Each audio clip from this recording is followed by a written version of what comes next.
Hello students, welcome to my channel step in IT. C language के lecture 1 के part 1 में आज हम basic fundamentals of C language को डिस्कस करेंगे। चलिए स्टार्ट करते हैं।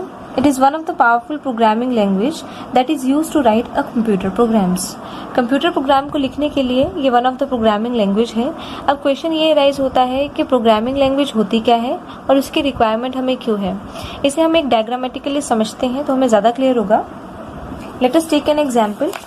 यहाँ पे हमारे पास दो पर्सन हैं जो आपस में कम्युनिकेट कर रहे हैं। ठीक है, आपके पास दो लोग हैं जो आपस में कम्युनिकेट कर रहे हैं। वो कोई ना कोई मीडियम यूज कर रहे हैं, कोई ना कोई लैंग्वेज यूज कर रहे हैं आपस में कम्युनिकेट करने के लिए। तो वो जो मीडियम है वो उनकी एक लैंग्वेज है। Language can be Hindi, English etcetera.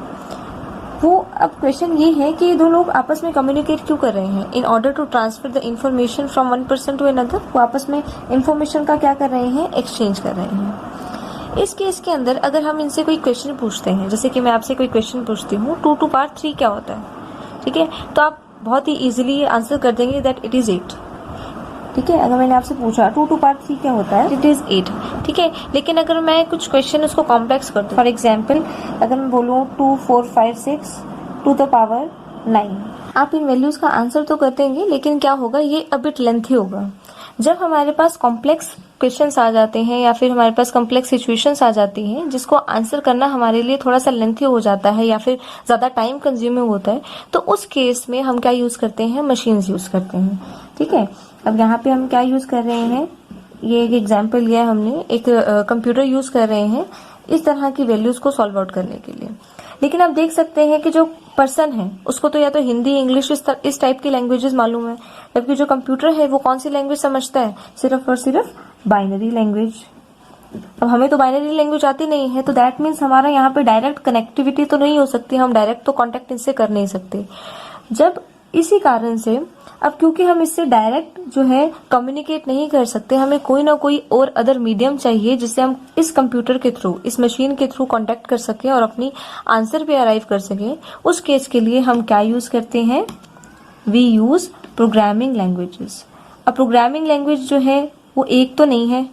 अब प्रोग्रामिंग लैंग्वेज जो डिफरेंट टाइप्स की प्रोग्रामिंग लैंग्वेज अवेलेबल हैं, for example C++, Java, Python, .NET, ये different kind of programming languages हैं जो हम यूज करते हैं। इस टाइप से कम्युनिकेट करना पर्सन टू पर्सन वो तो बहुत इजी है, लेकिन मशीन के साथ आप कम्युनिकेट नहीं कर सकते। क्यों नहीं कर सकते, क्योंकि मशीन जो बाइनरी लैंग्वेज जानता है और हमें तो वो मालूम नहीं है। लेकिन हम इसलिए इसके साथ कम्युनिकेट करना चाहते हैं क्योंकि जो हमें कॉम्प्लेक्स ऑपरेशन है उसको परफॉर्म करना है और फ्रैक्शंस ऑफ सेकंड्स के अंदर हमें आंसर चाहिए। जैसे कि आप एक यहाँ पे एग्जांपल ले सकते हैं कैलकुलेटर का। इस टाइप की क्वेरीज को तो आप इजीली सॉल्व आउट कर लेंगे, लेकिन इस टाइप की क्वेश्चंस को सॉल्व आउट करने के लिए आप कहीं ना कहीं कैलकुलेटर का यूज करते हैं। ठीक है, अब इससे हम डायरेक्ट कम्युनिकेट नहीं कर सकते, तो इसलिए हम क्या यूज करते हैं, programming language. Programming language different types की हो सकती हैं और हर एक प्रोग्रामिंग लैंग्वेज का अपना एक स्ट्रक्चर रहता है। ठीक है, ये डिफरेंट प्रोग्रामिंग लैंग्वेजेस हैं जिसका हम यूज कर सकते हैं in order to communicate with the machine. ठीक है, अब ये जो प्रोग्रामिंग लैंग्वेज है, हर एक प्रोग्रामिंग लैंग्वेज के अपने सिंटेक्स हैं और सिमेंटिक्स हैं। यहाँ पे हम एक जनरल सेट ऑफ इंस्ट्रक्शंस को यूज कर रहे हैं। इन प्रोग्रामिंग लैंग्वेजेस को यूज करने के लिए हमें क्या करना होगा, प्रोग्राम लिखना होगा। We have to write a program. Program is nothing but a set of instructions. ठीक है, यहाँ पे सेट ऑफ इंस्ट्रक्शंस जो कुछ भी हो सकती हैं वो वेरी करती हैं हम कौन सी प्रोग्रामिंग लैंग्वेज का यहाँ पे यूज कर रहे हैं। अभी यहाँ पे जनरली इस केस के अंदर मैं सिर्फ simple in English language set of instruction लिख रही हूँ। For example, we have given that A is 20, B is 50, we have to find the value of C, that is A plus B, and at last I want to print the value of C। ठीक है, इस तरह से हमने कुछ variables ले लिए हैं जिनके अंदर हमने कुछ वैल्यूज डाल दी हैं। यहाँ पे हमने प्लस का ऑपरेशन लगा दिया है और हम वैल्यू जो है वो सी की प्रिंट करवाना चाहते हैं। ये कोई प्रोग्रामिंग, कोई सिंटेक्स को फॉलो नहीं करा, ये सिंपली हमने इंग्लिश लैंग्वेज के अंदर हमने ये वैल्यूज दे दी हैं। इन पर्टिकुलर लैंग्वेजेस को यूज करके हम जो भी यहाँ पे कोड लिखते हैं उस कोड को हम बोलते हैं सोर्स कोड। ये सोर्स कोड भी डायरेक्टली हमारी मशीन के साथ कम्युनिकेट नहीं कर सकता क्योंकि ये भी इंग्लिश लैंग्वेज में है। तो हमें क्या नीड होती है, एक कंपाइलर की रिक्वायरमेंट रहती है। किसकी रिक्वायरमेंट रहती है, एक कंपाइलर की। कंपाइलर क्या होता है, एक प्री डिफाइंड प्रोग्राम होता है। ठीक है, जो क्या करता है, जो भी हमारे पास कोड है जो कि इंग्लिश लैंग्वेज में हमने दिया है सोर्स कोड, उसको कन्वर्ट कर देता है किस लैंग्वेज में, बाइनरी लैंग्वेज में, जो कि अंडरस्टैंड की जा सकती है कंप्यूटर के द्वारा। ठीक है, तो ये जो कंपाइलर है इसको हम क्या बोल सकते हैं, ये क्या है, एक प्री डिफाइंड प्रोग्राम सॉफ्टवेयर है। ठीक है, तो ये पहले से ही इंस्टॉल सॉफ्टवेयर है जो इस तरह के कोड को किस में कन्वर्ट करता है, बाइनरी लैंग्वेज में। तो जो भी यहाँ पे सेट ऑफ इंस्ट्रक्शंस है उसको कंपाइलर जो है, ये जो भी हमने कोड दिया है उसको 01 लैंग्वेज के अंदर कन्वर्ट कर देगा। ठीक है, और ये इस लैंग्वेज को हम क्या बोलते हैं, बाइनरी लैंग्वेज, या फिर इसको हम इंस्ट्रक्शन सेट भी बोल सकते हैं, इंस्ट्रक्शन सेट। ठीक है, तो ये बाइनरी लैंग्वेज जो है वो इजिली अंडरस्टैंडेबल है किसके थ्रू, कंप्यूटर के थ्रू। तो यहाँ से ये डायरेक्ट इसको कम्युनिकेट करेगी। तो यहाँ पे इसको क्या प्रोवाइड कर देगी, इनपुट, और देयर आफ्टर हमें आउटपुट ऑब्टेन हो जाएगी। इस तरह से जो रहता है हमारी प्रोग्रामिंग लैंग्वेज वर्क करती है। That is why there is a need of a programming language. एक कॉमन एग्जांपल देती हूँ आपको, जैसे कि एटीएम मशीन। ठीक है, एटीएम मशीन के साथ हम कांटेक्ट करते हैं। अब ये सारा काम जो हम एटीएम मशीन के ऊपर करते हैं वो सारा काम तो बैंक जाके भी हो सकता था। विड्रॉल करवाना है अगर मनी को, तो आप बैंक जाके भी विड्रॉल करवा सकते हैं।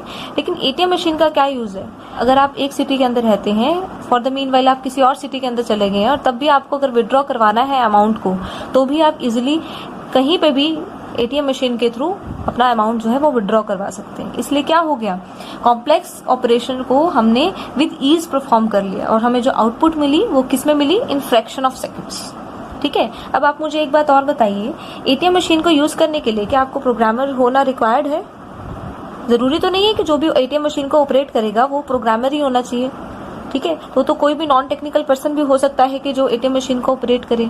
तो ऐसा क्या है जिससे हम एटीएम मशीन को ऑपरेट कर पाते हैं? हमें उसको इस तरह कोड के अंदर तो वैल्यू नहीं देनी पड़ती, हम तो डायरेक्टली क्लिक्स के थ्रू वैल्यू देते हैं। तो उस चीज को हम क्या बोलते हैं, इंटरफेस। क्या बोलते हैं उसे, इंटरफेस। दैट मीन्स हम किसके साथ कम्युनिकेट कर रहे हैं, इंटरफेस के थ्रू। उसके लिए हमें कोई प्रोग्रामर होने की रिक्वायरमेंट नहीं है। वहां पे वेरियस क्लिक्स होंगे, क्लिक्स के कॉरस्पॉन्डिंग एक्शंस परफॉर्म होंगे, उसके पीछे की कोडिंग क्या है वो हमें ध्यान में नहीं रखना होता। ठीक है, तो इसलिए हम मशीन्स के साथ इजीली क्या कर पाते हैं, इंटरेक्ट। फॉर एग्जांपल कैलकुलेटर भी यूज करने के लिए हमें प्रोग्रामर होने की रिक्वायरमेंट नहीं है।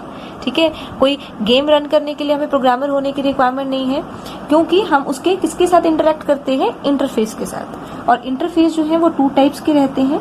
एक होता है ग्राफिकल यूजर इंटरफेस, जिसे हम GUI बोलते हैं, और एक होता है CI, that is command line interface. इस डायग्राम से हमें ये क्लियर होता है कि हमें प्रोग्रामिंग लैंग्वेज की नीड क्यों पड़ी, हम क्यों यूज कर रहे हैं programming language. In one line अगर हम कहें तो in order to deal with the complex operation we need machine, so that we can able to get the output in the fraction of seconds। ठीक है, तो ये था हमारा कंसेप्ट प्रोग्रामिंग लैंग्वेज का। चलिए आज हम अपने आज के कंसेप्ट पे आते हैं, जो कि है सी लैंग्वेज। सी लैंग्वेज क्या है, एक प्रोग्रामिंग लैंग्वेज है जो किस लिए यूज करते हैं हम, प्रोग्राम्स लिखने के लिए। ठीक है, इसे डेवलप किया गया था डेनिस रिच ने at the Bell laboratories in 1970s। 1970s के अंदर इन्होंने डेवलप किया था। एग्जैक्ट डेट जो है वो 1972 है। ये जो सी लैंग्वेज है वो किससे इंस्पायर है, स्टार्टिंग में एक लैंग्वेज आई थी जिसे हम बोलते हैं BCPL, basic combined programming language, जिसे हम सिंपली बी भी बोला जाता था। ये इसका इम्प्रूव्ड वर्जन है। अगर हम एक लाइन में बोले तो ये क्या है, इसका सक्सेसर है। ठीक है, ये जो लैंग्वेज है सी लैंग्वेज, ये एक ही कंसेप्ट के ऊपर डिपेंडेंट है, in order to write the operating system. अब क्वेश्चन ये आता है कि ऑपरेटिंग सिस्टम क्या होता है। ऑपरेटिंग सिस्टम क्या है, एक इंटीग्रेटेड सेट ऑफ प्रोग्राम्स है इंक्लूडिंग हार्डवेयर एंड सॉफ्टवेयर। ठीक है, जो क्या करता है, पूरे सिस्टम का कंट्रोल रखता है। ये एक तरह से इंटरप्रेटर है for the user to work on the systems. ठीक है, तो इस तरह से ऑपरेटिंग सिस्टम को कैसे राइट करें, उसका कोड कैसे लिखें, इसी मेन मोटिव से जो है वो सी लैंग्वेज जो है वो डेवलप की गई है। जो ये सी लैंग्वेज है उसको हम मिड लेवल लैंग्वेज भी बोलते हैं। क्या बोलते हैं उसको, C language is also known as mid level language. उसके पीछे का ये रीजन है क्योंकि ये लो लेवल लैंग्वेज, ठीक है, and high level language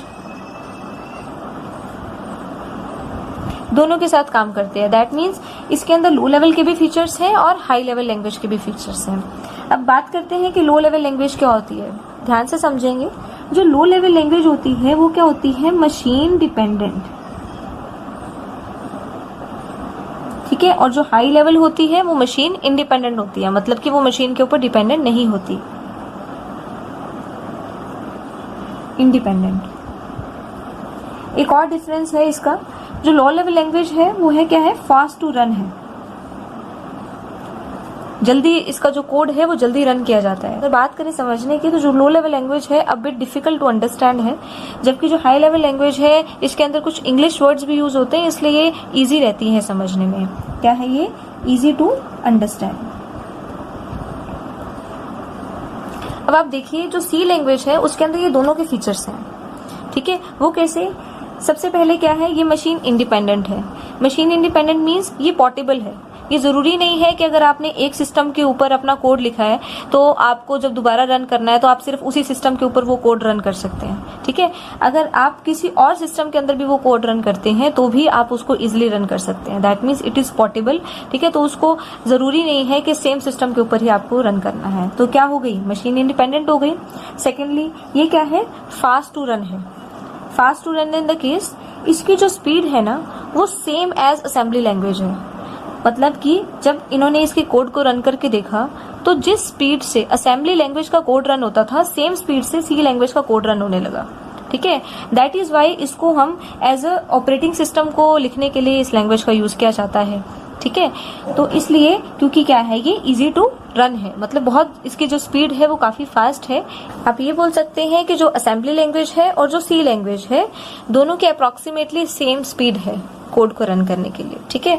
moreover जो सी लैंग्वेज है उसके सिंटेक्स और सिमेंटिक्स जो हैं वो इन इंग्लिश लैंग्वेज हैं, तो ये इजी टू अंडरस्टैंड है, ठीक है। तो ये तो हमारी सी क्या है, एक मिड लेवल लैंग्वेज है।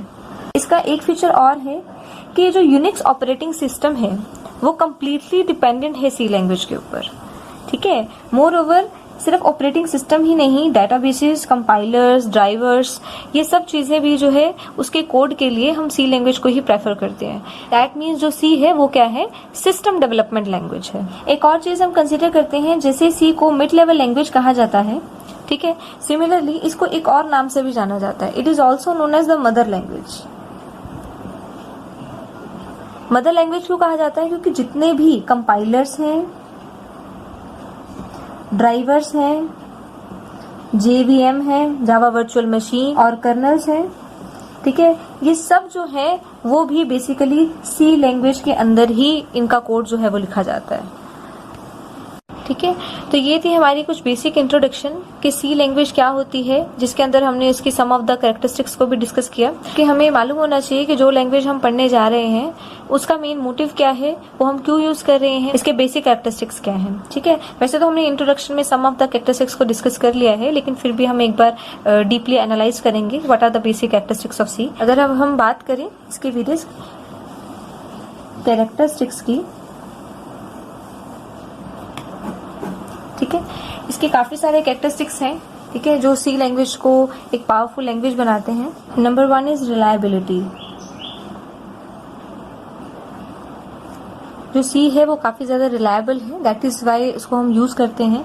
जो सेकंड वन है, जो मोस्ट इंपॉर्टेंट फैक्टर है, वो क्या है, ये प्रोसीजरल लैंग्वेज है।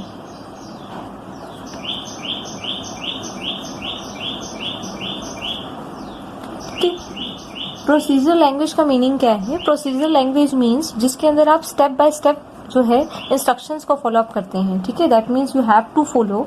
इसके अंदर क्या फॉलो करता है, ये टॉप डाउन अप्रोच को फॉलो करता है।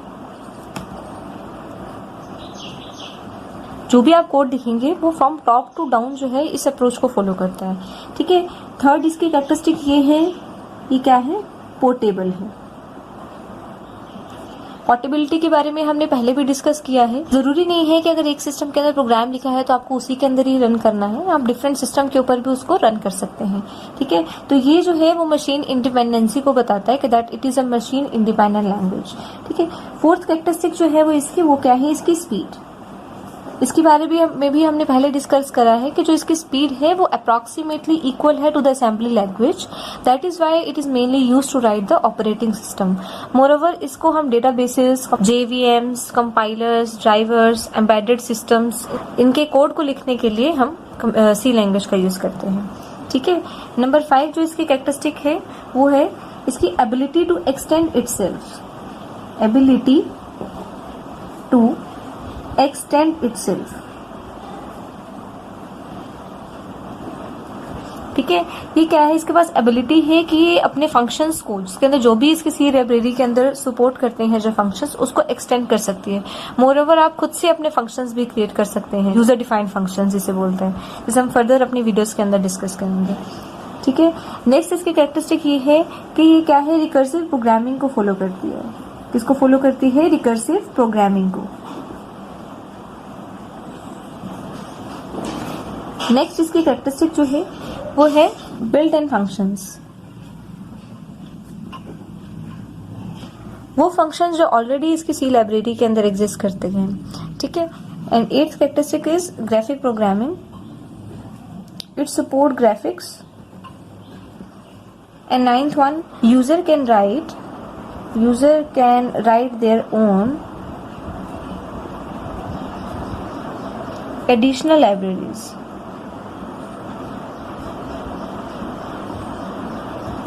ये इसकी वन ऑफ द कैरेक्टरिस्टिक्स है।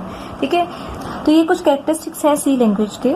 Apart from these characteristics there are some other things कि हमें सी लैंग्वेज क्यों लर्न करनी चाहिए, क्योंकि हम आज बेसिक कंसेप्ट कवर अप कर रहे हैं कि what is C language, its introduction, development कैसे हुई, इसकी कैरेक्टरिस्टिक्स क्या है, फीचर क्या है। तो अब हम पढ़ेंगे why there is a need to learn C language. ठीक है।